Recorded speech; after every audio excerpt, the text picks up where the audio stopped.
A lot of people really love season 1 of Loki. It was their favorite of the MCU Disney Plus shows. It wasn't mine, but we're back with a season 2. So have my thoughts and feelings changed? We'll see.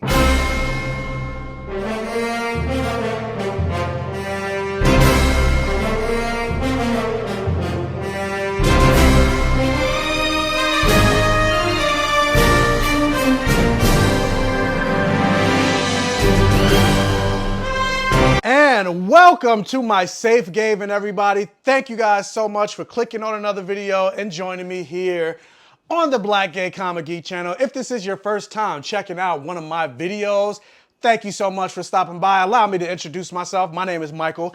I call myself the BlackGayComicGeek and I always say the things that I love to talk about on my channel has a combination of blood, sex, gore, and magic, or any variation of the force. I like to talk superheroes, video games, fantasy, sci-fi, anything in the nerddom space. And of course, I like to talk about black representation and queer representation. So if that's something that you're interested in, if you think representation matters, do me a favor, hit that subscribe button, become one of my safe haven ears, check out the other videos on my channel. And also, whether you're subscribed or not, you could do me a huge favor. It doesn't cost a thing if it ain't got that swing. Hit the like button, swing on over to the like button. It'll really help with the YouTube algorithm and getting this video and my channel out there. I would greatly appreciate it. But we are here to talk about season 2, the highly anticipated season 2 of Loki. This is going to be a non-spoiler review, and I will get into some slight spoilers regarding episode 1. Full disclaimer, I did get to see the first 4 episodes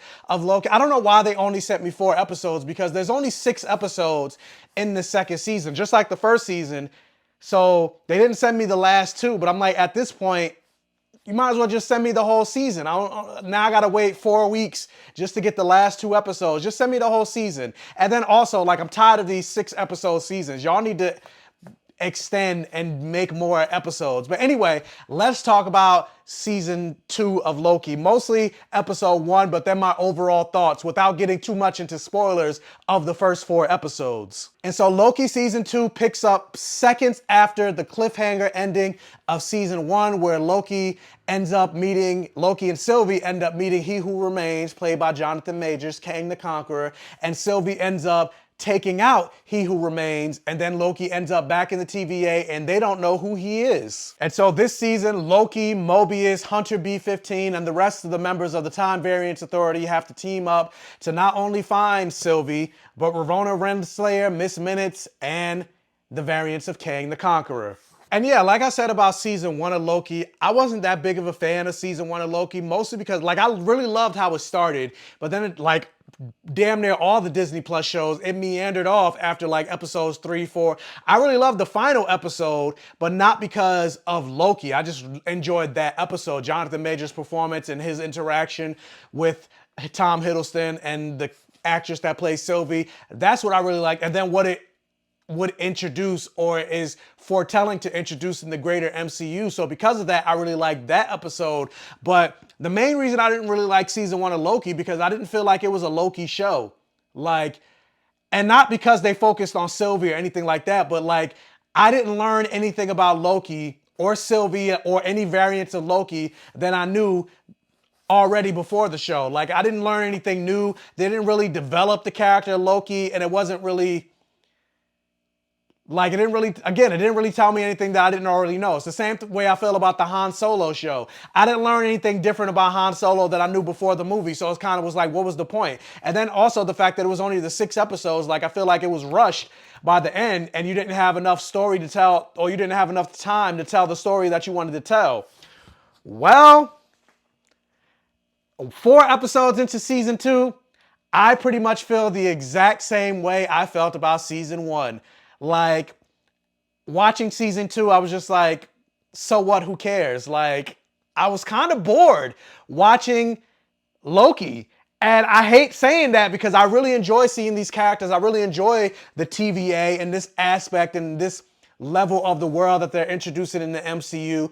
I really enjoy seeing Tom Hiddleston back. He's one of my favorite characters in the MCU. And I really enjoy his dynamic and personality and buddy relationship with Mobius. And I also enjoy all of the characters that they've introduced. Ravonna, Now you got Ki Kwan showing up in this episode and really throughout all the seasons so far of this season of Loki as Ouroboros, B Hunter B-15, etc., etc. Like, I really enjoy these characters, but watching these 4 episodes, I was just like, what is the point of the, like, what story are they trying to tell? And again, after watching 4 episodes, I didn't learn anything more about Loki and feel like his characters developed that much more than I've seen in like Thor Ragnarok and other iterations of Loki. And then also getting into this episode in particular, I did say I'll do a little bit of spoilers for episode 1. I'm not gonna talk about, obviously, because it's not out yet, I'm not gonna talk about episodes 2, 3, and 4,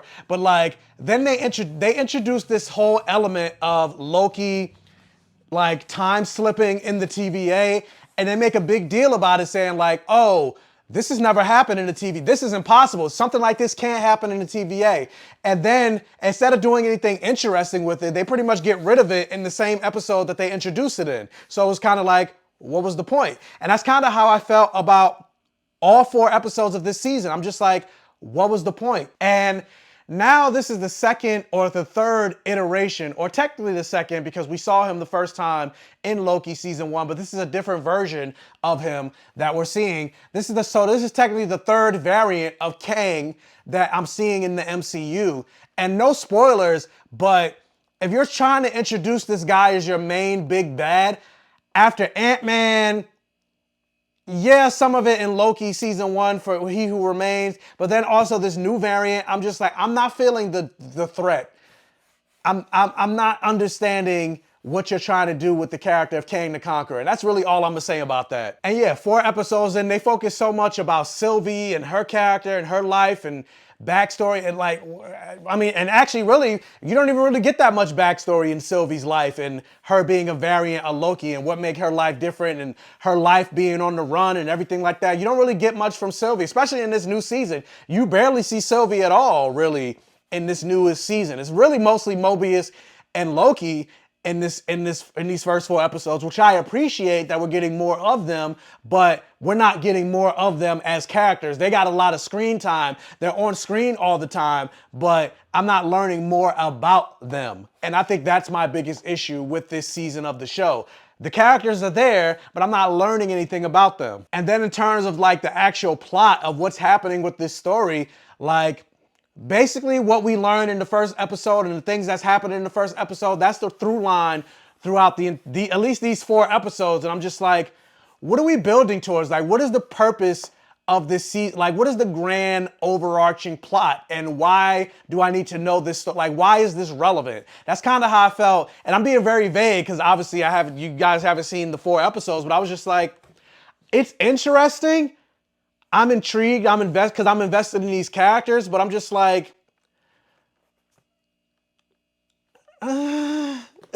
And so that's really all I can say about Loki season. Like, I'm not overwhelmed, I'm not underwhelmed, I'm just whelmed. Really, that's really how I can boil down the first 4 episodes of Loki. But I know there are a lot of people that really loved this first episode of Loki. So with that said, what do you think about the first episode of Loki? Did you love it? Did you hate it? Were you whelmed as well? Let me know all of your thoughts. And I feel like this review should have been longer, but I'm like, I don't know what else to say. But let me know all of your thoughts in the comment section below. What did you think about season 1 of Loki? And what does this compare episode 1 of season 2 versus episode 1 of season 1? Let me know all of your thoughts in the comment section below. Also, if you can, hit that thumbs up button and like this video to really help out with the channel. If this is one of your first time checking out one of my videos, please check out the other videos on my channel. If you like what you see, please subscribe for more and hit that bell notification button so you're alerted every single time I post a new video. And tell your friends, families, and neighbors about my channel to help me continue to grow. And as always, I will catch you guys next time.